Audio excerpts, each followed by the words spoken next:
Hey traders, David Frost, my strategic forecaster, here for another episode of Common Sense Market Analysis. Today is Thursday, August 8, 2019. We are looking at a daily chart of the SPY or Spider, which is the proxy for the S&P 500. We got a lot of stuff going on. I got a lot of stuff that I want to talk about tonight. Here's what I can guarantee. We're going to learn something today. The market was a gap and go. So we gapped up right to or about on the 289.55. That was the first red line that we cited over the last couple of days. The opening price was just above that number. The opening price was 289.62, 7 cents over the number. Is that an accident or a coincidence? I don't know. And then what happened? It was basically just a raw, brute force, how you doing? Let's rally to the upside day. Now, on one hand, nobody here is surprised that we got to 292.50 or above. I, for one, am surprised that we got there today. There's a couple of different things going on. On one hand, it was a pretty violent short squeeze. You have global central bank participation adding liquidity to global markets. How are they all doing it? Who knows? Whatever they tell you, they're doing something different anyway. It doesn't matter how they do it. What matters is it's the bazooka theory. If you think I have a bazooka, I probably don't have to fire it. So no matter what they're doing or not doing, if everybody believes there's a central bank put under the market and they start to drive the market higher and the shorts have to cover, which buying begets buying. We talk about this all the time. That's exactly what happened. That's why I discuss it ahead of time. But the other thing that's going on is, my guess is, there's a lot of traders out there across the board, not just ones that are here, but across the board that were shorting the gap at 292.50. Actually, the gap is just slightly higher, but up in that general area, up between 292 and 293, I would suspect there's a lot of traders that went short the market. Now, maybe the market comes right down tomorrow. Maybe it doesn't. I wasn't necessarily convinced today that that was a level that should be shorted upon arrival. Here's what Inside the Numbers got. Now, I'm not going to go through all the details and maturations of how we got there and all the wordage and all the content in this analysis, but nobody here was surprised either. But we're in the 80-20, but we're in the 20% part of the 80-20. It's not normal that they got up here this quick. What that tells me is likely that wasn't final destination. So here's the story. At 11:45, I'm starting to unpack this a little bit. Talking SPY, here's the deal. They're running for the price discussed. Obviously, they weren't there yet. It became obvious to me, at least. What happens when they get there? Should they waltz right through? And the answer is no, and they didn't waltz right through. We'll get to that later. However, it doesn't mean that they won't push higher later. The point is this. The rocket ride, or as I describe it here, velocity off the low that was made the other night. And the low I'm referring to was in the S&P E-mini futures down around 27.75. That low is a long way from here. It's a lot of points, but the velocity off that low can certainly take the market higher. We'll get back to the chart. I'm going to tell you what I think in a moment. The closing price today will be extremely important. Do they finish at or near the highs? Closing the day or even an hour above the gap is bullish under normal garden variety market conditions. This is at 11:45 in the morning. We'll get back to this. Stocks on the move. We had two of those hit target today. SWKS, MNST. The morning gap trade hit its target. Z. We're going to take a look at these three charts as we move the ball around the horn. Back in our lane with the Spider. Hourly chart. So you can see what's going on here. They opened pretty much right on the number from yesterday, the 289.55. It's a gap and go. And where do they go? They go right to the next gap. We're calling it 292.50. The gap is slightly above. But you can see what happened. They race right up there. They stop, but they're not rejected. Have we talked about this before? Yes, we have. What is that telling us? It's telling us it's probably not final destination. I did everything I could inside the numbers to say don't short the market without saying don't short the market. Why is that? Because if I did that, as soon as I hit update, the market collapses. It's my fault that I said don't short the market, and that's just the way it works. I'm teaching. I want you to make your own trading decisions. I'll give you the numbers. I'll give you my thoughts, but you have to pull the trigger. You have to either keep your hands in your pocket or pull the trigger when the trigger should be pulled, but the decision has to be yours. I realize what's out there. I know that there are a lot of services out there that provide what are called trade signals. As soon as you get a text message, you're in the trade, everybody piles in, you either win or you lose, and that's the service. The reality is that's dangerous. Sometimes, by the time you actually execute a trade, the stock might have already moved too much and you don't realize it, and you end up with a losing trade. We all know how that works. When you make decisions for yourself, you don't have that problem because you execute the trade at your preferred price, not somebody else's suggested price. We're not looking to pay the suggested retail price. Here's Skyworks. We're looking to pay $75.81 in Skyworks that was on the board before 9 o'clock in the morning. The low of the day is $75.72. It finishes out at $80.36. We didn't pay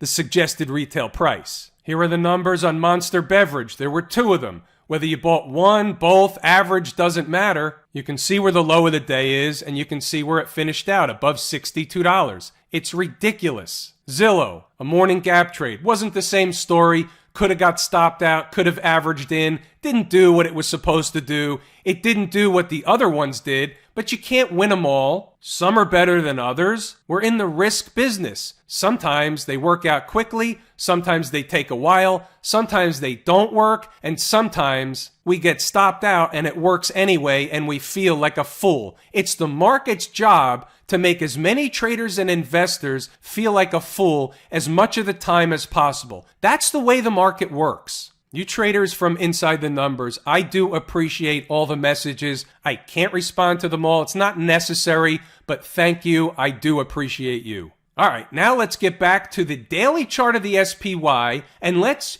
try and put a number on where they're going if they're going to continue higher into the end of the week. Tomorrow's Friday. We could get a Friday float. What if they gap higher tomorrow? What if they simply just trade higher tomorrow? Where is the next major area of resistance, whether it's tomorrow or into next week? What is that number? Well, let's remember what we've got going on up above. Remember, we had an old number of 295 and change. What was that number? It was 295.48, which was the low from July 9th. We discussed the reason for that number many times. We discussed it in detail. It was actually a pretty good lesson, I think. So is that number going to be important on the way back up? I don't think so. Why is that? Because the 20-period moving average right above it is too close in proximity. So I'm going to look at the 20-period moving average and say, does this market want to go in a flash from the lows, from the basement, all the way back up to the 20-period moving average, getting as many bulls on board as they can? Get the excitement flowing.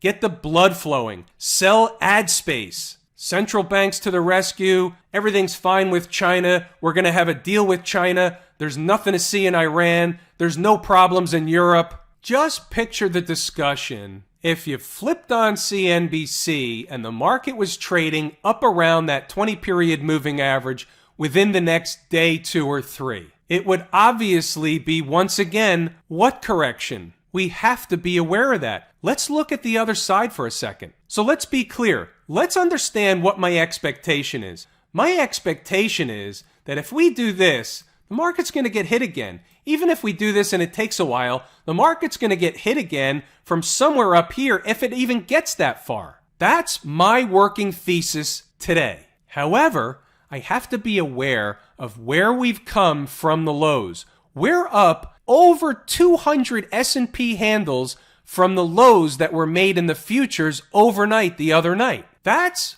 a derivative of redonkulous, but that's also velocity off the low. So we have to be aware of the other side. What's the other side? Let's talk about it. So we had an up move here after a pullback. The market made new highs. The other side of going all the way down to 275 or lower is that this is just another corrective phase in a continuing bull market. Why isn't that possible? It is possible. I don't necessarily think it's probable right now, but I have to know that it's possible, which is why halfway through the day, I was already signaling to Inside the Numbers members, hey, if we finish on the highs, that's probably not final destination. What I should have did to start the video was play the theme song to the Barnum and Bailey Circus. Here's the futures contract, the 6th of August. When was that? 2 days ago. The low was 27.75. We're at 29.40 2 days later. Am I expecting, if the market got up to the 20-period moving average within the next day or two, the next trading session or two, am I expecting to take a short trade at that area? Yes, I am. Where am I wrong? If they begin closing above the 20-period moving average, one day I can give them a mulligan. 2 days, I would probably start to get worried. They really have no business being up there. And when I say that, I mean they can get there, and I think they may get there. But they have no business hanging around up there for very long. That is an opinion. That's not from a technical perspective. Same routine in the IWM, my favorite market leading indicator. The IWM was leading on the upside today, up more in percentage terms than the spider was. But look where we are. We're just now approaching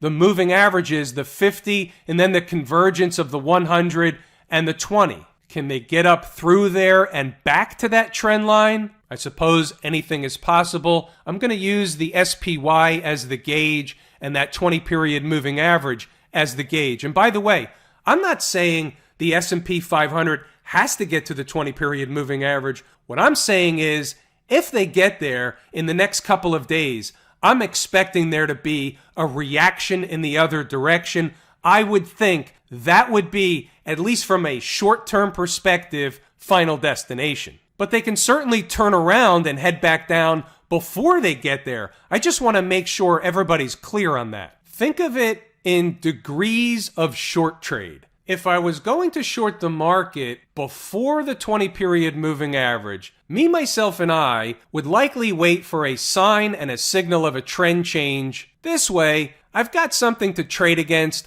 I know where I'm wrong. That trade would likely be taken rather small. However, if in the next couple of days we found the market up near the 20-period moving average just discussed, I'm not sure I'd be waiting for a sign or a signal of anything. That's an area I'm willing to be a participant. I'm willing to be wrong if that were to happen. We're in the risk business. That's a place I'm willing to take on some risk. How about the VIX? Remember we talked about this? We talked about the collapse in volatility. So nobody's surprised to see the amount of points the VIX was down from the highs as the market rises. Not only is the market rising, but as the market's rising, this is a fear gauge, a fear index. So the fear is coming out of the market. That's the volatility getting sucked out of the market. There's different phases of these snapback rallies. There's short covering, there's a missing the boat, there's more short covering, there's I missed the boat, and when you finally get to just buy and sell higher, that's generally the top.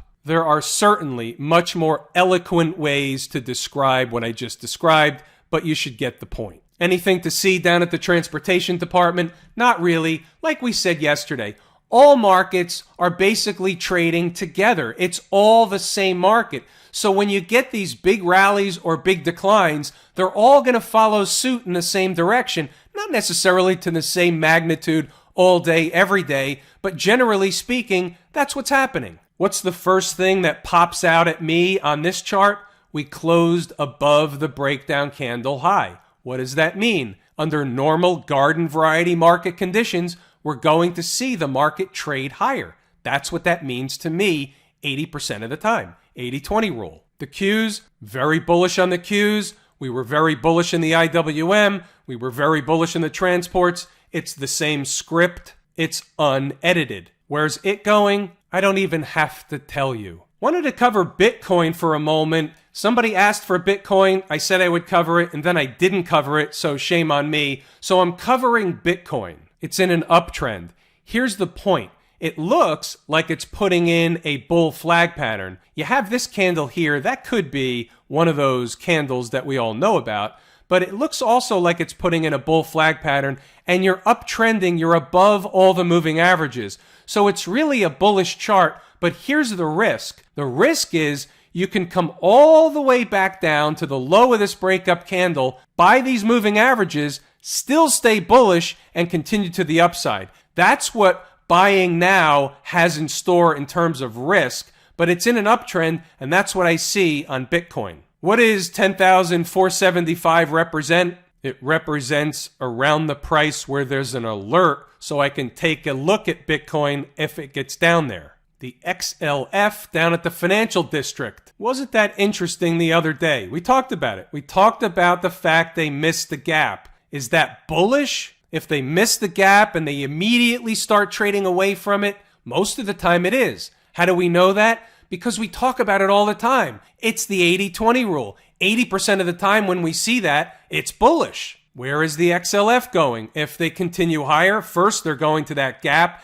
that coincides with the 50-period moving average, but where will they close the week? That will be most interesting. I really didn't want to have to pull this back out, but it looks like we're going to have to pull back out the 2747. Where does 2747 come from? It comes from this breakdown candle high. All of a sudden, Friday is tomorrow. We're coming up to 2747. Where will they close the week? Above or below? I'm still not so convinced that it has the importance that it once did, but I will certainly be interested to see where they close the week. Imagine if they closed on 2747. That would be spooky. The SMH, which is a pretty good indicator across the tech sector, Philadelphia Semiconductor Index, filled the gap, finished on the highs. There's nothing to say other than if the market will continue higher, the SMH will continue higher. Where's it headed? You know the answer to that one. It should really just jump off the page at you. We don't have to get there, but at this point, the 20-period moving average can actually seem or feel magnetic to the market. And I'm about out of wind for today. I am going to pull the ripcord here. I'm David Frost, my strategic forecast. Thanks for tuning in for another episode of Common Sense Market Analysis.